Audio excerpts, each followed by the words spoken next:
Hello everybody, let's continue our topic. पहले video में हमने प्लैनेट्स के बारे में पढ़ा, हेवनली बॉडीज जो सन के चारों ओर घूमती है। अब सैटेलाइट्स भी सेम सेलेस्टियल हेवनली बॉडीज होती है, लेकिन वो प्लैनेट्स के चारों ओर घूमती है। ठीक है, अब सैटेलाइट वर्ड का मतलब क्या है? एन अटेंडेंट और a companion. They are called so, उनको ऐसा इसलिए कहा जाता है because they revolve around the planet, क्योंकि वो प्लैनेट के चारों ओर घूमते हैं। जैसे अर्थ है, अर्थ का नेचुरल सैटेलाइट है मून, वो हमने तो नहीं बनाया ना। मून वो सन अर्थ के चारों ओर घूमता है। Satellite rotate on their own axis, जैसे प्लैनेट्स अपने एक्सिस पे घूमते हैं, ऐसे ही सैटेलाइट भी अपने एक्सिस पे घूमते हैं। The satellite moves around the planet from west to east, और सैटेलाइट्स भी जो प्लैनेट के अराउंड मूव करते हैं वो वेस्ट टू ईस्ट डायरेक्शन में करते हैं। Today we know that more than 160 satellites in our solar system.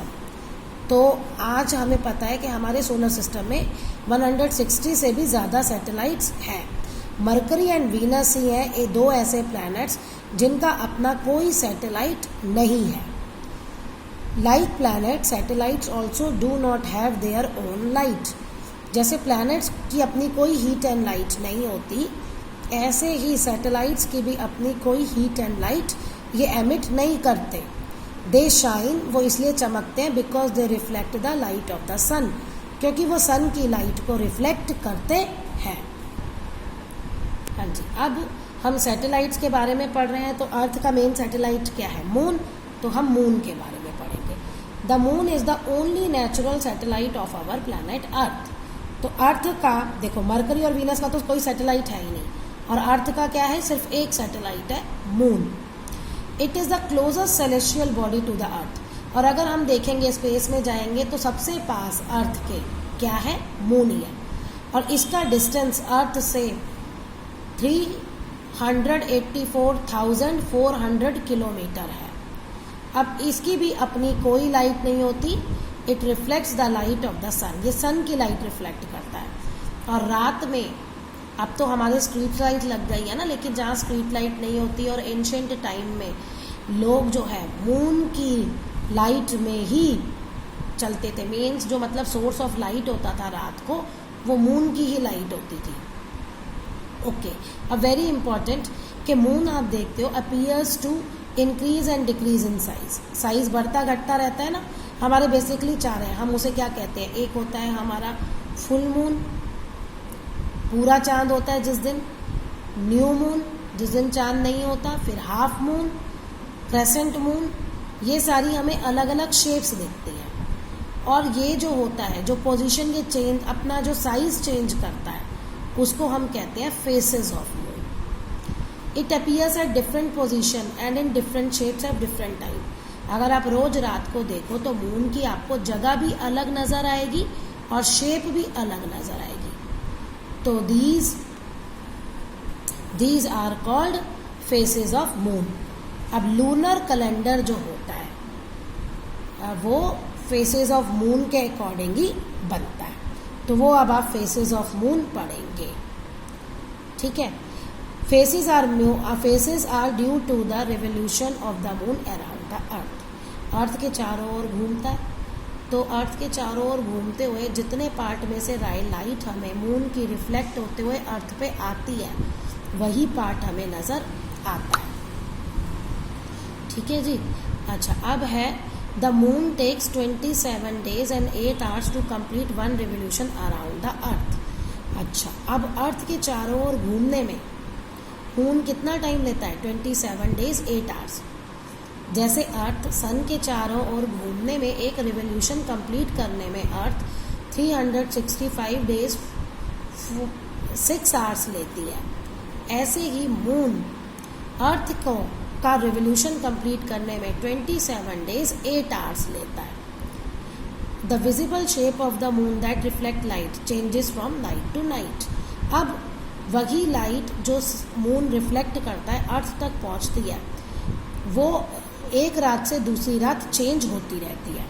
और जिस पोर्शन से लाइट रिफ्लेक्ट होगी उतना पोर्शन ही हमें मून का दिखेगा। When moon travels from new moon to the full moon, new moon मतलब आपका कोई मून नहीं है, से फुल मून जाता है तो विजिबल पोर्शन तब बढ़ता है ना। पहले मून दिखा नहीं, फिर आपको क्रेसेंट मून दिखा, हाफ मून दिखा, है ना। इस तरह करते करते पूरा मून दिख गया। तो इसमें जो है वो जो आपका विजिबल पोर्शन है वो बढ़ रहा है, उसको हम कहते हैं वैक्सिंग ऑफ मून। अच्छा, अब फुल मून से फिर वो जाता है न्यू मून की तरफ, यानी कि अब पूरा चांद आपको दिखने लग गया, पूरा मून। अब वो 3/4 दिखेगा, फिर हाफ दिखेगा, फिर 1/4 दिखेगा, फिर नहीं दिखेगा। यानी कि अब विजिबल पोर्शन जो है वो डिक्रीज हो रहा है, और उस मून को हम कहते हैं वैनिंग। तो वैक्सिंग एंड वैनिंग इम्पॉर्टेंट है। Actually the moon is continuously half bright and half dark, but the angle of view from the earth keep on changing. हमेशा मून आधा ब्राइट होता है और आधा अंधेरे में होता है, लेकिन जो अर्थ से देखने का एंगल है ना वो चेंज होता है, इसलिए मून की जो है शेप भी आपको चेंज दिखती है। When the dark hemisphere of the moon faces the earth, जब डार्क हेमिस्फीयर आता है तो हम कहते हैं न्यू मून है या अमावस्या है। व्हेन द ब्राइट हेमिस्फीयर आता है यानी फुल मून दिखता है, उस दिन को हम कहते हैं पूर्णिमा है। Sometimes moons comes between the earth and the sun, कभी कभी जो मून है अर्थ और सन के बीच में भी आ जाता है, ठीक है। And it cast its shadow on earth, और मून की शेडो अर्थ पे पड़ने लगती है, तो वो एक एलिप्स होता है।